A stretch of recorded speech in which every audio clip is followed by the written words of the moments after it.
जब हमें एक से ज्यादा वैल्यू को रिटर्न करना होता है तो हम यहाँ पे क्या कर रहे हैं, हम कॉमा से वैल्यू को सेपरेट करेंगे। जब रिटर्न, अब इस स्टेटमेंट को प्लीज ध्यान से सुनिएगा because this is very important.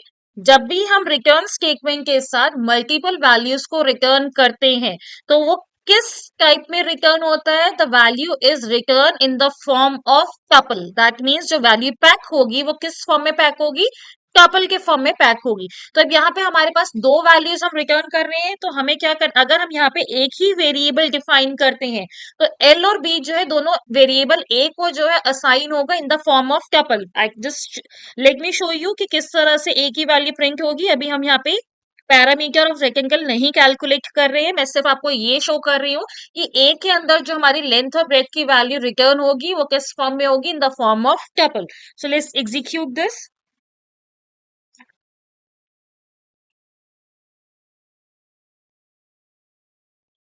हमने पास ऑन किया, लेंथ की वैल्यू 30, ब्रेथ की वैल्यू 40। आप देखोगे लेंथ और ब्रेथ की वैल्यू जो है हमारे फंक्शन के बाहर एक्सेसिबल है but in the form of tuple.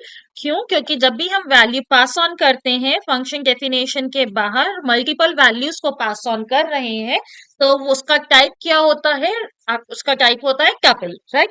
अगर हम चाहते हैं वैल्यूज को इंडिविजुअल एक्सेस करना तो जितनी वैल्यूज हम पास ऑन कर रहे हैं उतनी वैल्यूज हम क्या कर रहे हैं, ए और बी उतनी वेरिएबल्स के अंदर हम रिसीव करेंगे। तो हमने दो वैल्यूज पास ऑन करी थी तो हम दो वेरिएबल्स यहाँ पे डिफाइन कर रहे हैं, तो लेंथ की वैल्यू ए को असाइन हो जाएगी और ब्रेथ की वैल्यू बी को असाइन हो जाएगी। तो यहाँ पे क्या हो रहा है, आपका जो है अनपैकिंग हो रहा है, आपका जो टपल पैक्ड फॉर्म में था उसको अनपैकिंग हमने करा है। सो आप देखोगे यहाँ पे जो वैल्यू है बस पास ऑन कर रहे हैं 30 40। अब यहाँ पे देखोगे इंडिविजुअल वैल्यूज प्रिंट हुई है, टपल के फॉर्म में प्रिंट नहीं हुआ है।